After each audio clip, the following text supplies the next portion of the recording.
Hei auxiliary light mo. Hei sensor mo. Chia kem ti khan. Deng thakop mai. Chiang ti khan.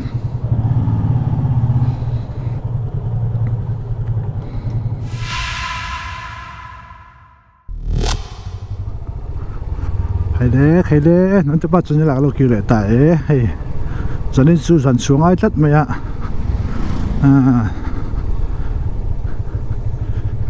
Với là oxide cái vụ thara sumi chu contest pa don ani test pa don ni GoPro hian in zan lam hen GoPro zan lam pang thim hi angam lo riang mai zan thim lam pang hi kal ze lang tiếng giảm rất léo.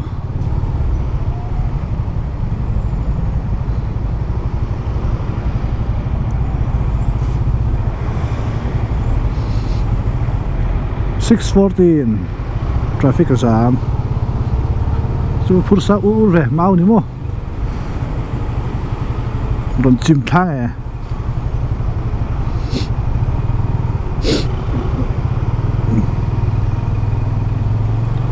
Thầy vẫn giảm thuy về để cho nên lại khó việc nó xin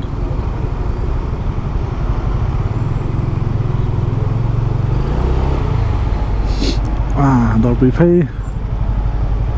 bắt đầu bazar phê ăn tàn mẹ cái gì tàn quá nhiều ăn cái chết phê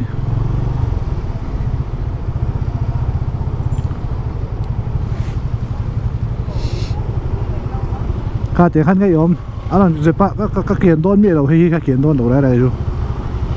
xí ra đừng có là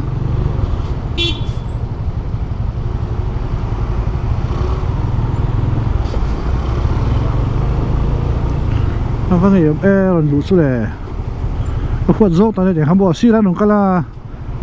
anh này dẹp để thôi à rồi nãy về đâu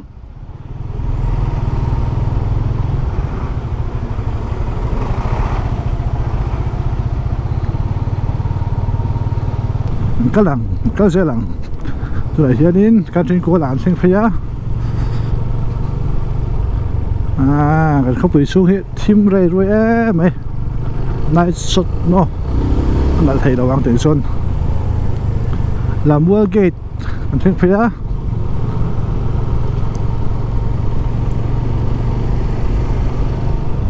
thì khác khát là con nào đâm lại tôi á 우리 거를 배 가지고 오나 here in new capital complex a kan lut thanga kan light chu kan test thang chu thim de thlari chu angai tai la khulai tha thu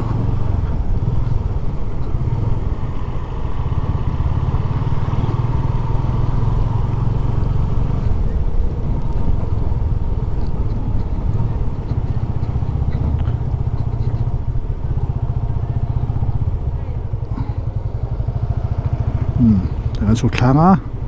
thim thade uri tu rangai zai thai hi kan te sang kan light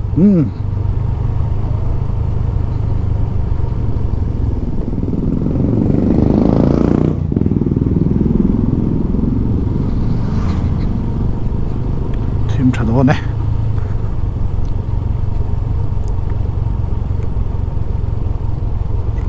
hiện rốt lại cái này đó là thim vía bằng tay về chú video hi thì end rất hello đây lằng thế nghe mồ ở đó lằng em cũng thấy ở vào thim về đây là test số càng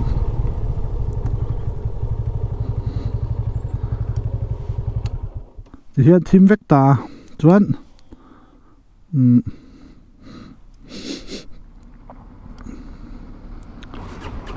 thì headlight bài khai nhé đây thì phục auxiliary light cái vật chúng ta sẽ em var mo xuân hay hi em sen này ta như ăn trên đó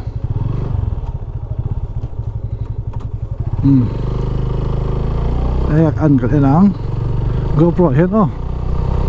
hay eng var ania chuan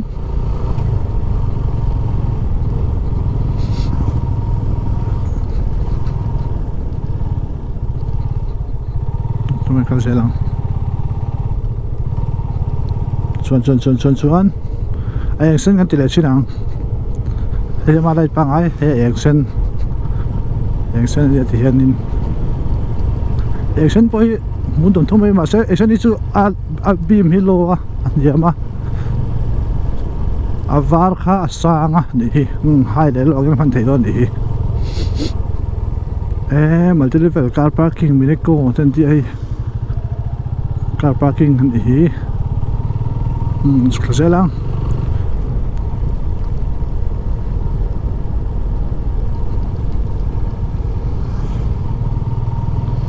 eng sen kan manga tuna eng var lo mang leang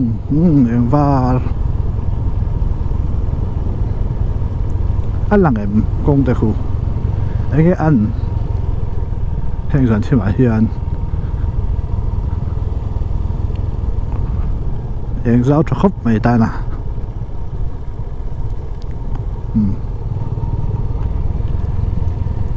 mang tha char riam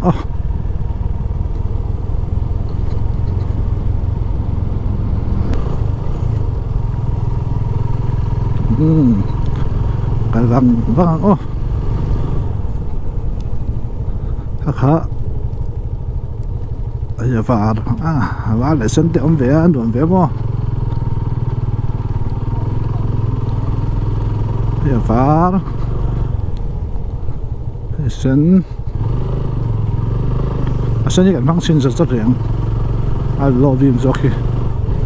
thà réo thà réo GoPro pen ông muốn đâu mà tự dọn mấy thầy hiện in rút lang từ bộ hạt trong này ông vách đó nhỉ mô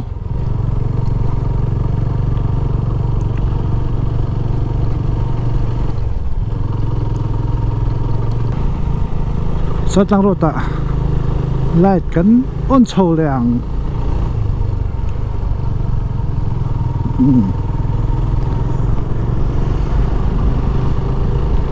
tại xem xin tôi tất cả các bạn nó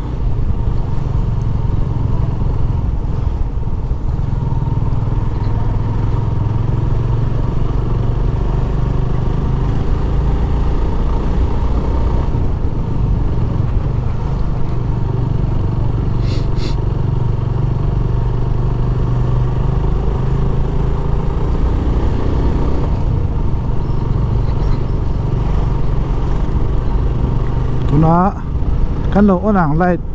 ở sen ở nàng hay hi lại sen khai nhỉ phốc lại rồi điểm sụp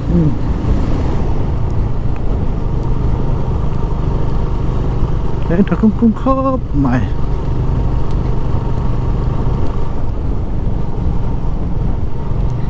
xuống sao trang mình thanh số